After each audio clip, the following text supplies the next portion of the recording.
किसान वाणी, किसान वाणी, किसान वाणी, किसान वाणी, किसान वाणी, किसान वाणी, किसान वाणी।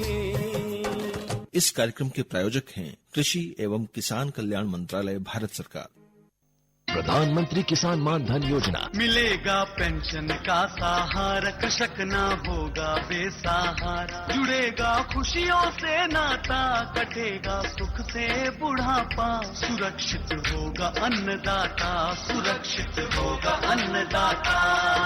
प्रधानमंत्री किसान मान धन योजना से लघु सीमांत किसानों का भविष्य होगा सुरक्षित और 60 वर्ष की आयु से 3,000 रूपए मासिक पेंशन होगी सुनिश्चित। 55 रूपए से 200 रूपए की मासिक किश्त देकर प्रवेश कर सकते हैं। 18 से 40 वर्ष तक के किसान इस अंशदायक योजना में सरकार देगी बराबर का योगदान। सभी किसान भाई बहन इस योजना के लाभ के लिए जन सेवा केंद्र में जाएं और अपना निःशुल्क नामांकन कराएं। प्रधानमंत्री किसान मान धन योजना, अन्नदाता के परिश्रम को संबल, पेंशन से सुरक्षित उनका कर। कृषि एवं किसान कल्याण मंत्रालय, भारत सरकार द्वारा जनहित में जारी। अरे अरे अरे क्या कर रहा है? इधर इधर इधर हम बोल रहे हैं तेरे बीजू का। पुतला बोल रहा है? पक्षियों से तो हम खेत को बचा लेते हैं, पर इन घातक रसायनों से कैसे बचाएं? मतलब? देख बेटा, तू जो ये अंधाधुंध रसायन मिलाता है ना, मिट्टी की सेहत बिगड़ने लगी है। और जब माटी ही कमजोर पड़ जाएगी तो उपज कैसे सेहतमंद होगी? अरे पहले ऐसा नहीं था। पूछना अपने बड़े बुजुर्गों से, कैसे फसल लहलहाती थी, शुद्धता झलकती थी। हाँ, माटी भी तंदुरुस्त और लोग भी। अरे अब पहली वाली बात कहाँ? पर अब तो सभी डाले हैं। सब नहीं, आज भी लाखों जागरूक किसान परंपरागत विधि से फसल उगा रहे हैं। खर्चा कम और उपज की कीमत भी बेहतर पा रहे हैं। सच है? रे बेटे, एक्सपीरियंस से बता रहे हैं, धूप में बाल सफेद नहीं किए हैं। हाँ। ठीक है भाई, मैं भी आज से जैविक खेती शुरू करूंगा। माटी से प्रेम की परंपरा है, परंपरागत खेती। हेलो किसान वाणी कार्यक्रम की बाट जोता सगला किसान भाई बहना ने थाकी पूजा बेन की ओरू गणा मानसू राम राम सा। और पूजा बेन के साथे साथे मोहन भाई को भी गणो गणो राम राम सा। राम राम मोहन भाई, राम राम। राम राम सा पूजा बेन। मोहन भाई देखो, आज मंगलवार है और मंगलवार ने आपने सजीव फोन इन कार्यक्रम रहे। तो कार्यक्रम में विषय की बात करा तो वर्षा ऋतु में पशुओं की देखभाल और पशुओं में व्यय वाली लंपी स्किन बीमारी। बिल्कुल आना दो विषय के ऊपर आज आपने बातचीत करवा के वास्ते स्टूडियो में आमंत्रित किया है डॉक्टर सुनील कुमार जी ढोले ने। और आप हैं खंड पशु चिकित्सा एवं स्वास्थ्य अधिकारी गंगरार में। श्री सुनील कुमार जी ढोले साहब, माँ का कार्यक्रम में माँ का पशुपालक भाइयों की ओर बहुत बहुत स्वागत। राम राम सा। राम राम सा। सुनील कुमार जी ढोले साहब, जो भी अपने पशुपालक भाई है, वर्षा ऋतु में पशुओं की देखभाल कैसान करनी और पशुओं में व्यय वाली लंपी बीमारी के बारे में जो भी जानकारी लेना चाहे वे मैंने फोन कर सके से। माँ के कार्यक्रम का फोन नंबर है 01472 2940220 और माँ की दूसरी लाइन का नंबर है 295020। श्री सुनील कुमार जी ढोले साहब, बरसात को मौसम अबार तक चाल रहा है और अणी वगत महीने अपना जितना भी पशुपालक भाई है वे देखो दुधारू या माल ढोवा वाला जितना भी पशु है, बरसात का मौसम में बना की देखभाल कई तरीकों करे ताकि वे स्वस्थ रहे और उत्पादन अच्छा मिल सके। हाँ, अभी बरसात का मौसम है और मानसून काफी अच्छा इस साल बरस रहा है। ऐसे मौसम में पशुओं की देखभाल अपन किस तरीके से कर सकते हैं और पशुओं को स्वस्थ कैसे रख सकते हैं जी, इसके बारे में अपन चर्चा करने वाले हैं। पशुधन बहुत कीमती धन है आज की तारीख में जी, और कृषि और पशुपालन दोनों एक सिक्के के दो पहलू है। इसलिए जिसके पास खेती है उसके पास पशु सभी के पास में है। तो परंपरागत तरीके से अपन पशुपालन करते आ रहे, लेकिन थोड़ा आधुनिक तरीके से अपन सोचे तो इसमें आर्थिक फायदा भी हो सकता है, बेरोजगारों को रोजगार भी मिल सकता है। और अभी ये मौसम ऐसा है बरसात का मौसम की इसमें अनेक तरह की मौसमी बीमारियां पशु को हो सकती है, उससे पशुपालक का काफी आर्थिक नुकसान भी हो सकता है। तो इसमें अभी जैसे बरसात के पहले टीकाकरण होता है सभी पशुओं में, जैसे गलघोटू बीमारी है, लंगड़ा बुखार है, ब्लैक क्वार्टर, HS, BQ, बकरियों में ET बीमारी है जी, एंटेरोटॉक्सीमिया, और लंपी बीमारी जैसे 2022 में बहुत बड़ी महामारी करके फैली थी। कभी कभी इक्का दुक्का केस अभी भी आ रहे हैं और अपने पड़ोस का राज्य जो गुजरात है वहां पे अभी ये बीमारी चल रही है, लंपी बीमारी जी। और जो अपने बॉर्डर के जो डिस्ट्रिक्ट्स है, जैसे सिरोही है, पाली है, डूंगरपुर, बांसवाड़ा है, तो इसमें क्या है कि जैसे ये बीमारी है, लंपी बीमारी जो है, लंपी स्किन डिसीज बोलते हैं इसको, और इसमें क्या है कि पशु के शरीर पे गांठें हो जाती है, तो इसलिए इसको गांठदार रोग भी कहते हैं। तो इसमें आसानी से पहचान हो सकती है, और जैसे ही ये बीमारी का पता पड़े तो तुरंत नजदीकी पशु चिकित्सालय से या हमारे कोई भी पशु चिकित्सा कर्मी से संपर्क कर अपने पशु को बिल्कुल अलग थलग कर दे, जिसको आइसोलेशन कहते हैं, जिससे कि ये बीमारी, क्योंकि ये विषाणु जनित बीमारी है और एक दूसरे पशु से फैलती है। और अभी जैसे बरसात के मौसम में क्या देखभाल करनी चाहिए पशुओं की, तो बरसात में जैसे पानी इकट्ठा नहीं होना चाहिए कहीं पे, नालियों में पानी इकट्ठा तो उससे मच्छर मक्खी पैदा होते हैं, और बहुत सारे रोग ऐसे हैं कि इन मच्छर मक्खी कीटाणु जीवाणु इनसे होते हैं। तो इसलिए ज्यादातर साफ सफाई का विशेष ध्यान रखे पशुपालक इस बरसात के मौसम में, अपना पशुओं का बाड़ा जो है वो साफ सुथरा और सूखा रखे, जिससे कि नमी कम हो, जिससे बैक्टीरिया वायरस कम पैदा हो और मच्छर मक्खी कम पैदा हो। डॉक्टर साहब, वर्षा ऋतु में देखो पशुओं की देखभाल तो भाई जैसे वनाने जटे बांधरिया हाँ या जनी जगह पे वनाने चारों खिले रहा, क्योंकि आज बरसात महीने जैसे किसान भाई नरे तो कई करे पशुओं ने खुला छोड़ देवे, लेकिन समस्या वना के जनीदान आवे, जैसे खुरपका मुंहपका रोग वही पशुओं में, बुखार वही, तो ये जो कुछ कारण ऐसा है, तो पशुपालक भाई कई चीज को ध्यान रखे ताकि वनारा पशु ने वे सुरक्षित रख सके। हाँ, ये बहुत अच्छा सवाल किया आपने। अभी बरसात का मौसम है, इसमें कीचड़ भी हो जाता है जगह जगह जी। फिर पशुओं को खुले में छोड़ते हैं तो उनके पाँव हमेशा कीचड़ में चलते फिरते, तो उसमें खुरों में बीमारी आ जाती है या खुर पक जाते हैं। वैसे खुरपका मुंहपका भी एक कॉन्टेजियस डिसीज है, संसर्गजन्य एक दूसरे से होने वाला, और ये भी वायरल बीमारी है। अभी इसका टीकाकरण अभी सितंबर माह में पूरे राजस्थान में चालू होने वाला है। तो एक तो गुजारिश सभी पशुपालक भाइयों से है कि अभी जो टीकाकरण चालू होगा, अपने अपने पशुओं को 12 डिजिट वाला टैग कान में लगा के, जिसके नहीं लगे होंगे उसके, और सभी पशुओं का टीकाकरण कर रहे, जिससे कि इस बीमारी से पूरे साल भर, और साल में 2 बार ये टीकाकरण निःशुल्क होता है सभी पशु चिकित्सालयों में या गांव-गांव में। तो ये एफएमडी बीमारी भी एक घातक बीमारी है जी।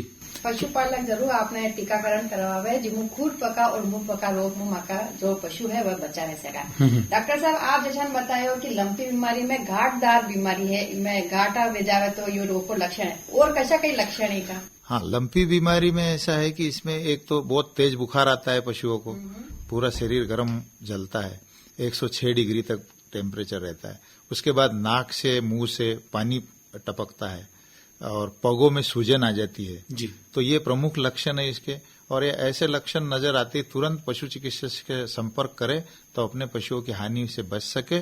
और इसमें पहले करीब करीब पूरे राजस्थान में टीकाकरण अभियान चला था इसका, लंपी बीमारी का जी। तो सभी पशुपालक भाइयों ने लगा ही लिए होंगे टीके, पर जिन्होंने नहीं लगवाए तो वो अभी भी लगवा सकते हैं, जिन पशुओं को ये बीमारी हुई नहीं। अभी अपने एरिया में, अपने संभाग में ये बहुत कम, कहीं कहीं एक आध केस कहीं पे नजर आ रहा है, पर जैसी अगर किसी को भी इस बीमारी का पता पड़ता है, अगर लक्षण दिखते, तो उस पशु को तुरंत, या तो अगर निराश्रित पशु है तो उसको ग्राम पंचायत के कोई बनाए हुए आइसोलेशन सेंटर या वार्ड में रखे, और घरेलू पशु है तो उसको सभी दूसरे स्वस्थ पशुओं से अलग रखे, जिससे कि ये बीमारी न फैल सके।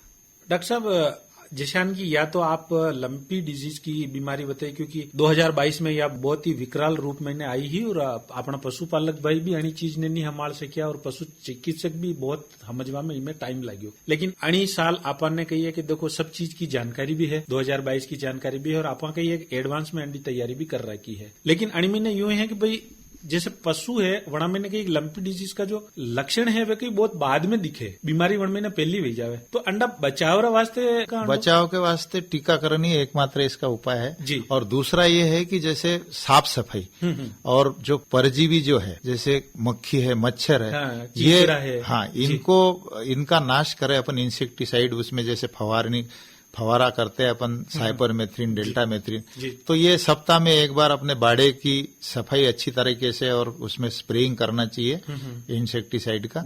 और जैसे अभी मच्छर ज्यादा होते तो इसमें देसी इलाज ये है कि नीम के पत्ते जो होते हैं उसको थोड़ा सा जला दे तो उसके धुएं से मच्छर नहीं होंगे और भागेंगे सब। डॉक्टर साहब आपरे केवारो मतलब ये देखो कि आप दो विषय पे चर्चा कर रहे हैं, वर्षा ऋतु में पशुओं की देखभाल और पशुओं में लंपी स्किन डिजीज। हाँ, दो ही चीज को एक ही मूल अर्थ यो निकल रही है कि जटे पशु ना आप बांध रहे हैं बटे साफ सफाई आपने ज्यादा बिल्कुल साफ सफाई रखना बहुत जरूरी है जी। और कोई भी बीमारी होने के लिए लंपी और खुरपका मुंहपका ही नहीं, और भी दूसरी सारी ही बीमारियां जो होती है वो सारी पानी साफ होना चाहिए, पीने का पानी पशुओं का। अभी क्या है कि जैसे ये बारिश के मौसम में सब एक पानी इकट्ठा हुआ है जगह जगह, जलाशयों में है या नया पानी आया है तो खड्डों में पानी इकट्ठा होता है, तो ये बाहर का खड्डों का पानी पशुओं को नहीं पीने देना चाहिए, क्योंकि इससे भी एक लीवर फ्लूक की बीमारी अलग होती है। जैसे लीवर के कीड़े होते हैं लीवर फ्लूक, तो उससे भी पशुओं में काफी नुकसान होता है, फिर पशु खाता पीता नहीं है।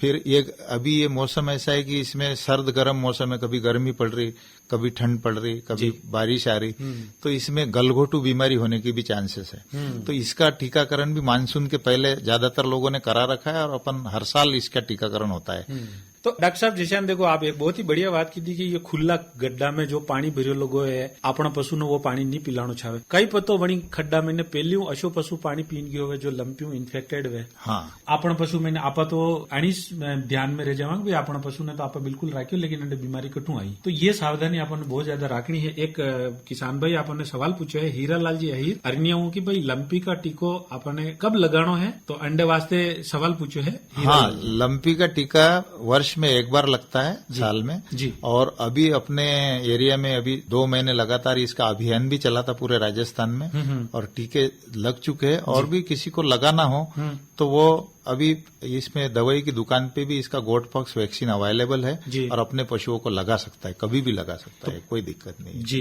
डॉक्टर साहब जैसे टीकाकरण की आप बात की थी, तो यो लंपी को जो टीकाकरण वो कोई शुल्क है कहीं? नहीं, सरकारी जो टीकाकरण अभियान चलता है उसका कोई शुल्क नहीं था, निःशुल्क टीकाकरण था। और अगर जैसे उसमें कोई छूट गया हो उस टाइम या किसी का बच गया हो जानवर, तो वो अब टीकाकरण हमारे पास अभी उपलब्ध नहीं है इसका टीका, क्योंकि उस टाइम लगा लिया सब। अब कोई छूटे तो उसको बाजार से खरीद के वो लगा सकता है। गोट पॉक्स वैक्सीन आती है इसकी जी। डॉक्टर साहब साफ सफाई की आप बात की दी है कि भाई बाड़ा की आपने साफ सफाई रखनी, जो मक्खी है मच्छर है वह नहीं वह इका लारा आप संतुलित आहार और कई कशान दे सकते। हाँ, ये भी बहुत एक अच्छा सवाल पूछा आपने कि भाई जब तक पशु स्वस्थ नहीं रहेगा तो तब तक बीमारियों से लड़ेगा कैसे। पशु के शरीर में रोग प्रतिरोधक क्षमता जो है वो अच्छे खान पान से ही हो सकती है, इसलिए खान पान का भी इसमें बहुत बड़ा रोल है। अगर पौष्टिक आहार पशु को मिले, संतुलित पशु आहार अगर उसको मिले, तो उसको बीमारियां बहुत कम होती है और इसका उत्पादन भी अच्छा रहता है। जैसे दूध उत्पादन है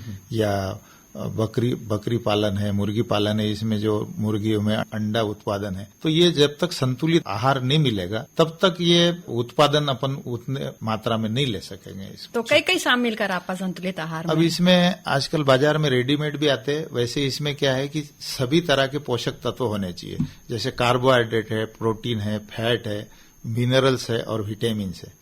तो अब कार्बोहाइड्रेट जो किससे मिलेगा अपने को? अनाज वाले पदार्थ से मिलेगा जी, जैसे मक्का है, ज्वार है जी, अनाज वाले जो ग्रेन्स है उसमें अपने को कार्बोहाइड्रेट मिलेगा। फिर प्रोटीन अपने को जो दलियन वाली चीजें होती है, जैसे सोयाबीन की चूरी है, चने की चूरी है इसमें, और एक खली होती है जैसे कपासिया की खली है, मूंगफली की खली है, सरसों की खली है, इसमें प्रोटीन मिलेंगे जी। और फैट जो है, फैट जैसे तेल होता है, सरसों का तेल होता है। अभी पशुओं को जैसे बीच बीच में पिलाना चाहिए। 50 ग्राम तेल अपन सरसों का तेल दे सकते हैं पशुओं को जी उसमें आहार में, तो उससे फैट की मात्रा बढ़ सकती है। आजकल रेडीमेड पशु आहार भी बाजार में उपलब्ध है। हाँ, है, जैसे डेयरी के तरफ से, जैसे सरस डेयरी का सरस गोल्ड आता है, सरस स्मार्ट आता है, अलग अलग गोदरेज, अलग अलग कंपनी के पशु आहार निकले हैं, बहुत सारे पशु आहार है जी।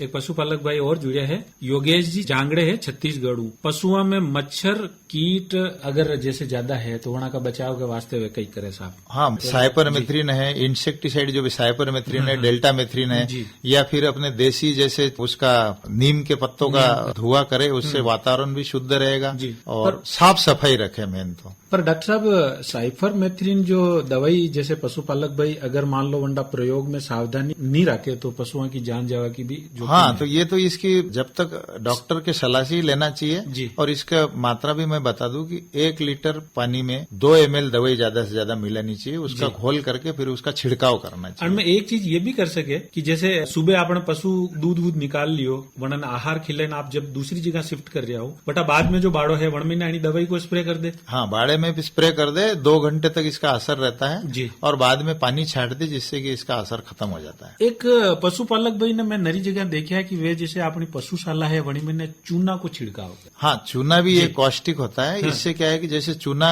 उसमें छिड़कने की बजाय पानी की जो कुंडिया होती है, पानी की जो हौद या कुंडिया होती है, उसमें हर 15 दिन में एक बार अगर ये अंदर से पूरी पोथाई कर ले तो उसमें क्या है, हाँ, चूने की चूना जो होता है, जैसे पहले लोग बाग अपने इसमें मकान के रंगाई पोथाई में काम लेते थे, तो वो कैल्शियम कार्बोनेट होता है। तो इससे क्या है कि एक तो कैल्शियम लगातार उसको मिलता रहेगा, जो बाजार से अपन कैल्शियम खरीद के खिलाते हैं महंगे, उससे अच्छा है कि हर सप्ताह या 15 दिन में उसको अंदर से गहरा पोथाई कर दे, तो उससे क्या है पानी बिल्कुल स्वच्छ रहेगा, उसमें किसी भी प्रकार का जीव जंतु नहीं मिलेगा आपको। बाकी अगर पानी 2-3 दिन नहीं बदले, कुंडी साफ नहीं करे तो उसमें कांजी जम जाती है या कोई और भी वो हरा जम जाता है, तो उससे क्या है कि बहुत सारी इन्फेक्शन भी होते हैं। तो चूने की अगर रेगुलर पोथाई करते रहे अंदर तो उसमें कैल्शियम भी मिलता रहेगा और पानी जर्मीसाइड भी है, वो जर्म्स खत्म कर देता है।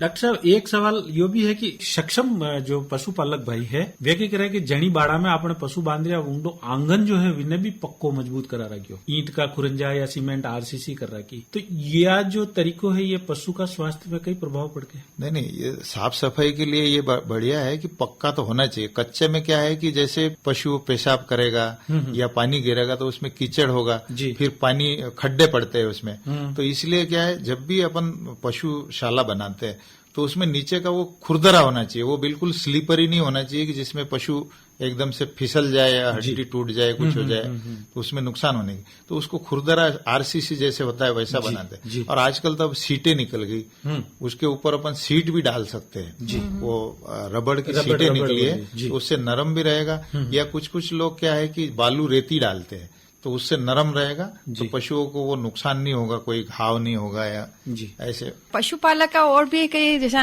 आवे मन में कि है ना मौसम विशेष पे या लंपी बीमारी फैले है या कशा भी मौसम में बह सके या बीमारी? नहीं, मौसम में तो किसी में भी हो सकती है, पर अब बरसात के टाइम क्या है कि ये वेक्टर बॉर्न डिसीज है। ट्रांसमिशन जो होता है ये इंसेक्ट से होता है, जैसे मॉस्किटो मच्छर है या मक्खी है, तो इसलिए इस समय इसकी संभावना ज्यादा रहती है, तो इसलिए इससे बचाव के लिए उपाय करने चाहिए अपन ने। वर्षा ऋतु में पशुओं की देखभाल का विषय पे डॉक्टर साहब चर्चा कर रहे हैं। डॉक्टर सुनील कुमार जी डोले साहब माँ के स्टूडियो में है। अगलो सवाल मारो यो है डॉक्टर साहब की देखो वर्षा ऋतु में दुधारू पशु के कई अलग विशेष आहार वन्ने तैयार करन देवे ताकि वंडो जो दूध उत्पादन है वो बराबर बनियो लोगो रहे और पशुपालक ने फायदो मिल सके। बिल्कुल साहब सही सवाल किया है। इसमें ऐसा है कि दुधारू पशुओं को एक एक्स्ट्रा पोषण देना पड़ता है जी, क्योंकि दूध बनने के लिए जो है वो अलग से इसका, जैसे 1 लीटर दूध बनने के लिए 400 ग्राम बैलेंस रेशन जिसको बाटा कहते हैं वो होना चाहिए, तब वो 1 लीटर दूध आपका 12 ही महीने बना रहेगा जी। नहीं तो क्या शुरू के दिनों में तो दूध अच्छा देते हैं पर वो शरीर के सारे पोषक तत्व निकल जाते हैं। फिर अब बरसात के मौसम में एक तो क्या है थोड़ा बाटा इसलिए भी कम देते हैं लोग कि हरा चारा भरपूर मात्रा में मिलता है जी बरसात में, तो हरे चारे में ज्यादातर पौष्टिक तत्व होते हैं, तो बरसात के समय में ज्यादा कमी नहीं आती है पशु में। ये गर्मी के समय में ज्यादा कमी आती है, जैसे विटामिन ए नहीं मिलता है और हरा चारा नहीं मिलता है, 12 ही महीने तो मिलता नहीं, तो उसमें साइलेज वगैरह बना के वो रख सकते हैं कि 12 ही महीने हरा चारा मिले जी। साइलेज मतलब जैसे हरे चारे को कुट्टीकरण वो करके उसको उसमें प्रक्रिया करके और उसमें स्टोर करके तो वो बाद में काम में आता है जब नहीं होता है। डॉक्टर साहब चर्चा के दौरान आप जिक्र की दो हो कि भाई पशु में पोषक तत्व अपन ने बराबर देना है ताकि कई वना की रोग प्रतिरोधक क्षमता बनी रहे और पशु बीमार नहीं रहे, पर समस्या यह है कि अपना पशुपालक भाई वणिज पशु ने पशु आहार देगा जो दूध दे रो। हाँ, ये ऐसा है कि प्रत्येक पशु को शरीर के मेंटेनेंस के लिए जो मेंटेनेंस राशन कहते हैं उसको जी, जो शरीर के ग्रोथ के लिए और उसके अपने खुद के पालन पोषण के लिए, तो उसको मेंटेनेंस राशन कहते हैं। तो बाटा तो वैसे नियम से 12 ही महीने हर एक पशुओं को उत्पादन में हो नहीं हो जी, तो उसको 1 से 1.5 किलो बाटा तो उसको देना ही चाहिए। और दूध जब उत्पादन होता है, पशु उत्पादन में होता है, दूध देने वाला पशु होता है, तो उसको हर लीटर के हिसाब से उसका कैलकुलेट कर थंब रूल है। जैसे भैंस में तो 1 किलो दूध उत्पादन के लिए 500 ग्राम बाटा चाहिए और गाय में 400 ग्राम चाहिए। तो इस हिसाब से अगर कोई 5 किलो दूध देने वाली भैंस है तो उसको 2.5 किलो बाटा वो और 1.5 किलो शरीर के मेंटेनेंस के लिए। ऐसा 4 किलो बाटा देंगे तब वो दोनों काम, उसके मेंटेनेंस भी होगा और प्रोडक्शन दोनों की पूर्ति करेगा। तब उसका प्रोडक्शन भी 10 महीने तक लगातार बना रहेगा। पर जनरली जो पशुपालक भाई है वे कई एक वनिष्ठ पशु ने आहार देगा जो दूध दे रहा है, बाकी दूसरा पशु ने तो चारों है। इसीलिए तो कमजोर क्यों दिखते हैं अपने को। पशु हमेशा कितना भी वो चारा डालते हैं तो कमजोरी दिखते हैं। तो कमजोरी इसी वजह से आती है कि उसमें पूरा बैलेंस रेशन है ही नहीं। विटामिन नहीं मिल रहे, मिनरल्स नहीं मिल रहे, प्रोटीन नहीं मिल रहे। सूखे चारे में खाली वो फाइबर मिलते हैं उसको, तो वो पेट भरने के लिए है खाली। जैसे खाकला है या चने का खाकला है, मूंग का है, जो भी है, तो वो पेट भरने के लिए। पर असली जो रेशन है जिससे कि प्रोडक्शन और मेंटेनेंस दोनों ही होते हैं। जैसे प्रेग्नेंट एनिमल होता है तो प्रेग्नेंट एनिमल को भी जब पहले तो अकेला होता है, प्रेग्नेंट होता है तो उसके पेट में बच्चा भी पलता है, तो उसको भी एनर्जी चाहिए। तो उसके लिए भी एक प्रेगनेंसी का भी अलग रेशन होता है। आजकल डॉक्टर साहब जैसा गाय भैंस की तो आप चर्चा की थी, लेकिन भेड़ और बकरी में भी बरसात में बहुत ज्यादा बकरियों में तो बहुत ज्यादा सतर्क रहना पड़ता है। तो जो बकरी पालक है वे अगर मान लो बरसात का मौसम में अपना बकरियां की सुरक्षा उन्होंने करनी है तो कणी चीज को उन्होंने ध्यान रखना पड़ेगा। बकरी पालन में सबसे बड़ी समस्या, सबसे खराब मौसम ही बकरियों के लिए बरसात का मौसम होता है। क्योंकि इसमें क्या, बकरी एक नाजुक चीज है, बकरी और भेड़ जो है, तो इनमें नमी नहीं होनी चाहिए। उनका जो शेड है या उनका जो पशुशाला है बकरियों की, बकरी फार्म है, उसमें वातावरण सूखा होना चाहिए। क्योंकि नमी होते ही उनको ह्यूमिडिटी जैसे ही बढ़ जाती है तो उनको अभी बरसात में एक तो चराने के लिए बरसात में नहीं ले जाए जिससे कि पशु को ठंड लग के उसको निमोनिया हो सकता है। CCPP बीमारी है और भी है, रिंडर पेस्ट है, बकरियों में बहुत सारी ET है, एंट्रोटॉक्सीमिया है, तो ये इस टाइम ही ज्यादा होती है। तो बकरियों में भी 3-4 प्रकार के टीकाकरण आते हैं। PPR का टीका लगता है, उसके बाद में ET का टीका लगता है, एंट्रोटॉक्सीमिया का, और एक सिप पॉक्स नाम का टीका लगता है। जो वो पॉक्स होते हैं, वो लीजेंस होते हैं। अभी हमारे पास यही केस ज्यादा आ रहे हैं। वो नया चारा चरते हैं, फिर मुंह में वो छाले हो जाते हैं, वो वार्ड्स है वो। तो डॉक्टर साहब देखो, आप बातचीत अपन कर रहा है ना, गोवंश में तो लंपी बीमारी देखने में मिली है, लेकिन आप भेड़ और बकरिया में भी कशी बीमारियां अपन वर्षा ऋतु में वे सके हैं। तो मैं देखो यह जो लंपी बीमारी है यह जानलेवा बीमारी तो नहीं है? जानलेवा, ये तो इसकी मॉर्टेलिटी 20% ही है और मॉर्बिडिटी मतलब ये बीमार पड़ने का प्रमाण ज्यादा है। जैसे एक पशु को हो जाता है तो 80% पशु उसमें सफर होते हैं, लेकिन इसमें मृत्यु दर मॉर्टेलिटी 20% ही है। पर अगर वो इन्फेक्शन ज्यादा हो जाए एकदम पूरे जैसा पहले हुआ था 2022 में, तो फिर उसमें डेथ टोल ज्यादा होता है। और ये जो फॉरेन अपने जो संकर नस्ल के पशु है उसमें बहुत ज्यादा घातक होता है। जर्सी है, होलिस्टीन है, या इन पशुओं में।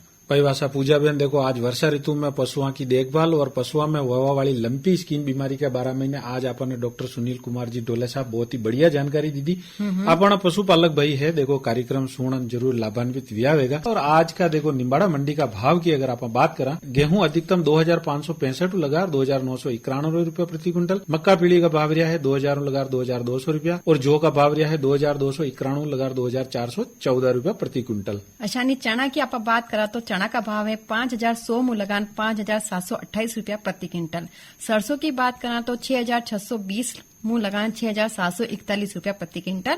और सोयाबीन की यदि आप बात करा तो 3600 लगान 4650 रुपया प्रति क्विंटल। इनके साथ ही अगर मूंगफली की बात करा तो 5001 लगार 6300 रुपया प्रति क्विंटल रहा है। इनका बाद में मूंग की अगर बात करा तो 6001 ही भाव है 6001 रुपया प्रति क्विंटल, और उड़द का भाव रहा है 3000 लगार 6500 रुपया प्रति क्विंटल। और आज का मौसम की अगर आप बात करा, हाँ, जो आज को अधिकतम तापमान है 30 डिग्री सेल्सियस और न्यूनतम है 24 डिग्री सेल्सियस। हवा में नमी 94% है, हवा को बहाव 12 किलोमीटर प्रति घंटा, आर्द्रता और तेज गर्जन के साथ बरसात विवाह की संभावना है। और काल का तापमान की यदि आप बात करें तो काले अधिकतम तापमान रह सके 30 डिग्री सेल्सियस, न्यूनतम 24 डिग्री सेल्सियस और आर्द्रता है 94% और हवा की रफ्तार 10 किलोमीटर प्रति घंटा। और इनके साथ ही देखो पूजा बहन आप डॉक्टर सुनील कुमार जी डोले हूँ। आज वर्षा ऋतु में पशुओं की देखभाल कई तरीकों करनी है यानी के बारे में आप चर्चा की थी, लेकिन एक बात आप और भी करा कि पशु ने अपना परिवार को सदस्य मान और उनकी सेवा करे और उनकी देखभाल करे, क्योंकि देखो बीमारी चाहे इंसान में हो चाहे पशु में हो, उपचार हर आदमी की जरूरत है। और अगर आपने अपना पशु में अन्य तरीके का कोई भी लक्षण दिख रहा है तो तुरंत नजदीकी पशु चिकित्सालय में संपर्क करे और उनको उपचार करावे सा। इनके साथ ही मागे कार्यक्रम को टाइम वेरियो है पूरा, तो लेवा इजाजत गणा गणा राम राम। इस कार्यक्रम के प्रायोजक कृषि एवं किसान कल्याण मंत्रालय, भारत सरकार। खेत और खलिहानों की सुनो कहानी, सुनो कहानी। खेत और खलिहानों की सुनो कहानी, सुनो कहानी।